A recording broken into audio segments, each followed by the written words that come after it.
I love my Indomie.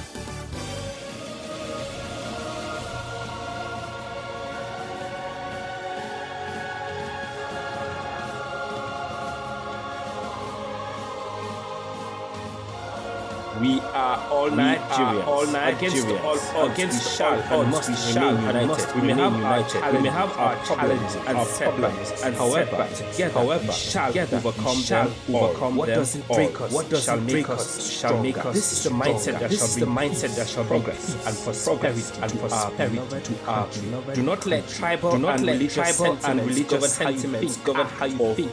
Don't be influenced by those who want to destroy our national unity. Everybody who's in Nigeria and your brother and this is the mindset of Nigeria. It is also the mindset that we must all let us support each other in creating of our dreams. This message is from the Nigerian Television Authority, NTA. Are you ready? You ready? It is the Lagos and deliverance crusade. Dr. Basketball and Paul will be live in the city of excellency of Lagos, the God of possibility, ministering in song, Daniel Bass, endeavor upon, and music happening live, and the main board, Wednesday, Saturday, 2021, morning session, evening session, First of Future West, Friday 12, and Saturday 21, at the indoor stadium of Testing Balogun Stadium, Don't be told. You're watching Good Morning Nigeria on the network service of the Business News is next with Comfort Amadu. As world leaders focus attention and waste net zero carbon emission by 2060 are the ongoing United Nations Climate Change Conference COP26. In the Scottish city of Glasgow, stakeholders underscored the relevant institutions to adequately drive the action. Institutions who have recognized are now supporting pure gas projects, putting in green bonds, ensuring that they're supporting infrastructure, ensuring that the where our industries are going to be growing are also supported. By the time we've implemented the CIA for 2 we can always make changes to the annual finance bill. So it's not a perfect bill, but it's a good way. Position Nigeria as the Center for African Meanwhile, key players in the Nigerian capital are drawing the attention of the government to the finance capital projects and infrastructure in the country, as they insist that there are huge opportunities for the petroleum industry in the capital market, especially with the coming on board of NNPC Limited under the new act. By providing platforms for businesses and individuals to raise capital through innovation, diversified products and services, enabling regulatory environment which will in turn unlock value. The mobilization of investments so that we do not have a situation where investors do not have enough investment in our capital market. They also advocated for the capital market and the areas that require and review to enable the capital market. Investors are expected to take position in dividend paying with attractive pricing as they monitor the move in the fixed income market and other macroeconomic developments. With business news, Comfort. Thank you very much, Comfort, for the business package. Next, it's newspaper review.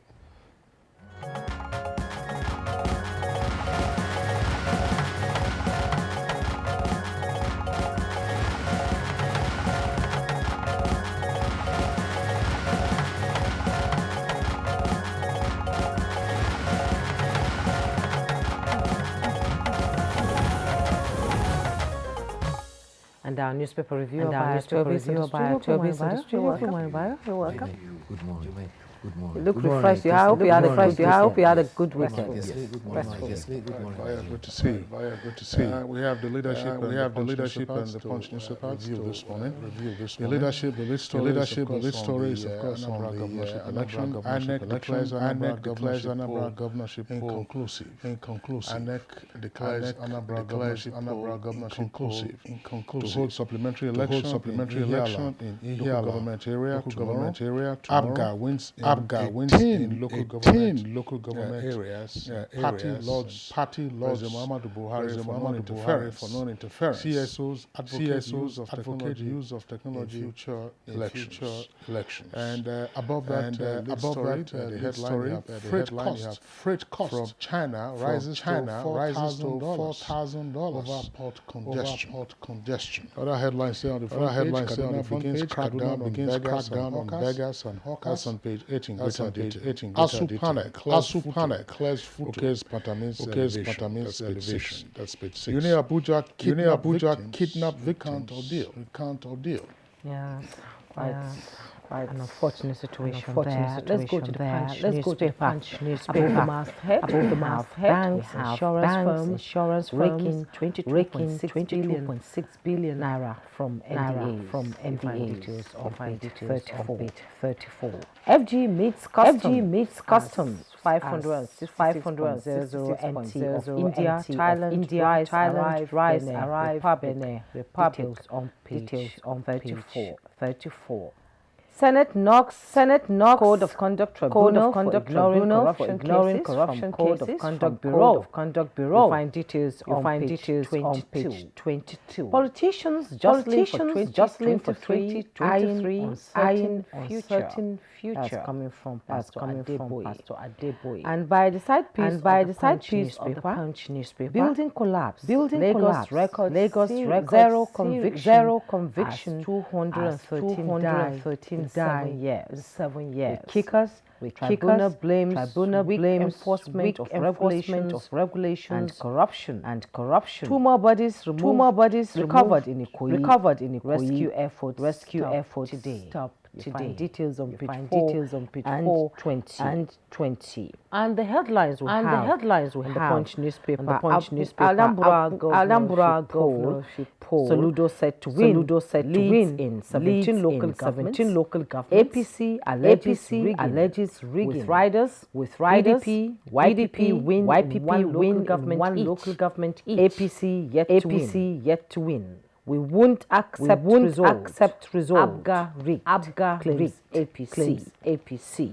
And the picture story is there. Vice President Yemi during the emergency extraordinary session of the Authority of Heads of State and Government and political situations in the republics of Guinea and Mali in Accra.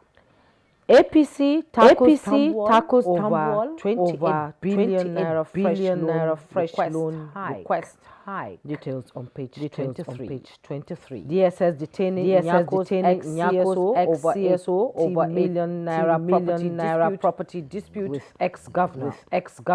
Page 20.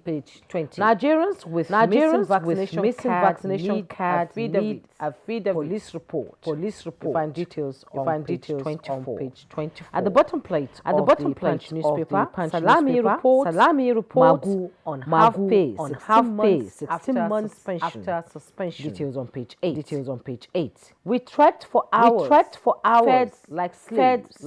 Uni Abuja kidnapped victims. Narrate their ordeal in the hands of their kidnappers. You find details on page 4 and 5. Pantami professorship. ASU panel Futu registrar recommends litigation. You find details on page 22. And by the side piece of the picture story, the results Anambra governorship election continues to come in. Bio. Thank you. Well, let's start with Anambra election. INEC has declared Saturday's Anambra governorship election inconclusive. The returning officer, Professor Florence will be declared. I hereby suspend collation of any results until elections are conducted in 320 polling units local government. The supplementary election will take place on Tuesday night of For the record so far, Abuja candidate has polled 3,946 followed by the PDP candidate who polled 51,232. The candidate for the All Progressive Congress has registered 42,942. There were 246,638 registered voters, 241,090 were accredited. Total valid votes cast so far was 29,500. Rejected votes were 7,851. In spite of all apprehensions over Anambra governorship, the election was adjudged most peaceful. The elections were required to have commenced between 8:30 and ended 2 p.m. But most polling units had election commenced. There were some that occurred. There were some technical glitches, especially with the biometric machines used for accreditation. It was required to identify voters at 3 levels, either by fingerprint, personal photograph of yours, by a barcode at the back of the voter's card. Instances occurred that the beamers caused some delays. In fact, it turned out that there was no election in the Ihiala local government. That is why there's going to be supplementary. The returning officer directed computations of results from polling units and registrations areas were looked at. This was in Orumba, where there was some little confusion. The interesting thing was initial confusion. The resident electoral commission actually announced that those who couldn't return on Sunday. But by the end of the day, the procedure was followed. Anybody who was on the line and queuing was allowed to vote as late. So at the end of the day, there was no need for people to come on Sunday. All things being equal, the supplementary election in the Ihiala, the conclusion of the other hanging story about the rescue. Two professors, one registrar, and 3 family members of the University of Abuja who were rescued Friday morning. Professor Obana, who was one of those who was adopted, said they were made to walk several stretch day and night, blindfolded during daytime. They were forced to take unclean water. The second day, they were fed with leftover yams roasted from what the bandits have stolen from people's farm. The professor of economy remarked that fed they were like slaves. The criminals had demanded 300 million ransom, but no ransom was paid. And eventually, when some of them were arrested, demanded for a swap of some of their colleagues. The Federal Police Public Relations Officer Josephine Adi says that neither a ransom that was paid, and those of them have been arrested. In Niger State, Mina, one of the persons that were arrested, it was found out from investigation that he had been involved in this criminal activity for a long time. So they're demolishing the house. But from all indications, the information filtering to the person that were indicated that they had come all the way from to carry out, and they were even threatened. They were even to walk their victims across to Zamfara. They paid the ransom. At least they have been arrested, and they have probably been returned to their families. On the collapsed 21-story building, the governor of Lagos State was there on Saturday. He was accompanied by APC leader Bola and governor of Nasarawa. At that point in time, he reported that 42 bodies had so far. On Saturday, 2 other bodies were recovered, bringing the total to 44. But the Punch has also done the background, and since 2007 up to date, there have been 145 building collapse It adds that fewer than 213 have also died from 7 major building collapse in 7 years. And here's why the paper says Lagos State possession of the building threatened sanctions, but there has been no conviction. In 2014, you will recall that there was a guest house, synagogue, Church of All Nations, 115 lives. The coroner ruled that the church should be prosecuted. So far, no charge has been preferred. Well, it's unfortunate the tragedy at Ikoyi and the many instances of structural failure in Lagos. But just one item of curiosity. It's unfortunate that they have pulled out 44 bodies now from the rubble. 15 persons have survived. That gives you some 59 persons who were at the site. There were no other persons. I'm just wondering. In the course of rescuing the 15, pulling out the bodies, have they found any hard what do you call a helmet that is supposed to be one of the protective gears you wear at the construction site? Because sometimes it's possible that some of the victims were struck on the head by falling debris. And if you had a hard heart, then it might have helped.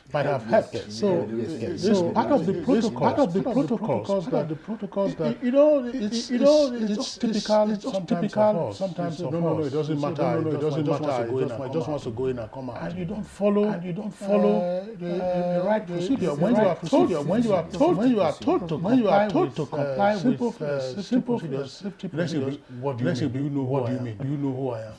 The question is now. They say zero conviction. Unless heads begin to roll, things like this will not stop in this country. But what happens? There are no list of persons who are working.